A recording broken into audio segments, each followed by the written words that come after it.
ঘূর্ণিঝড় রেমালের অগ্রভাগ উপকূলে আঘাত হেনেছে। এর ফলে উপকূলীয় জেলাগুলোতে দমকা বাতাস ও বৃষ্টি ঝরতে শুরু করেছে। এসব এলাকার সাগর ও নদী বিক্ষিপ্ত রয়েছে। সন্ধ্যার পরবর্তী ৩ থেকে ৪ ঘন্টা অর্থাৎ রাত ৯টা থেকে 10টার দিকে এর কেন্দ্র উপকূল অতিক্রম করবে।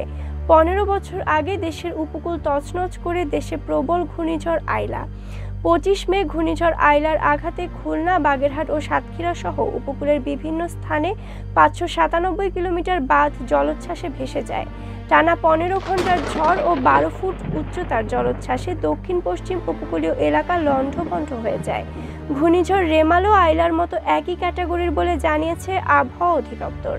আবহাওয়া অফিস বলেছে, সন্ধ্যার পরের ৩-৪ ঘন্টার মধ্যে মোংলার নিকট দিয়ে ভারতের সাগর দ্বীপ ও খেপুপাড়া অতিক্রম করতে পারে রেমাল। এর নিম্নভাগ অতিক্রম অব্যাহত থাকবে।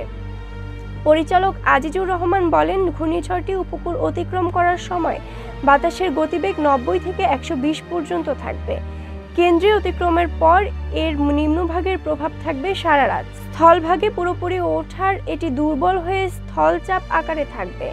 এর প্রভাবে প্রবল বৃষ্টি হবে। দিনে গড়ে ২০০ থেকে ৩০০ মিলিমিটার বৃষ্টি হতে পারে। সামনে এগিয়ে আসার গতি ১৩ কিলোমিটার আর কেন্দ্রের গতি ৯০ থেকে ১২০।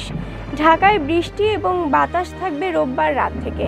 পায়রা ও মোংলা সমুদ্র বন্দরকে ১০ নম্বর মহাবিপদ সংকেত এবং চট্টগ্রাম ও কক্সবাজার সমুদ্র বন্দরকে ৯ নম্বর মহাবিপদ সংকেত দেখাতে বলা হয়েছে।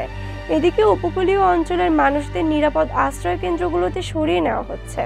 ঘূর্ণিঝড় রেমালের ঝুঁকির কথা মাথায় রেখে ৪,০০০ আশ্রয়কেন্দ্র প্রস্তুত রাখা হয়েছে এবং এরই মধ্যে ৫০% মানুষকে নিরাপদে সরিয়ে নেওয়া হয়েছে বলে জানিয়েছেন দুর্যোগ ব্যবস্থাপনা ও ত্রাণ মন্ত্রী মহিবুর রহমান। PoddaNews24.com এর নিয়মিত আপডেট ভিডিও পেতে আমাদের ইউটিউব চ্যানেলটি সাবস্ক্রাইব করে বেল আইকনটি ক্লিক করে রাখুন।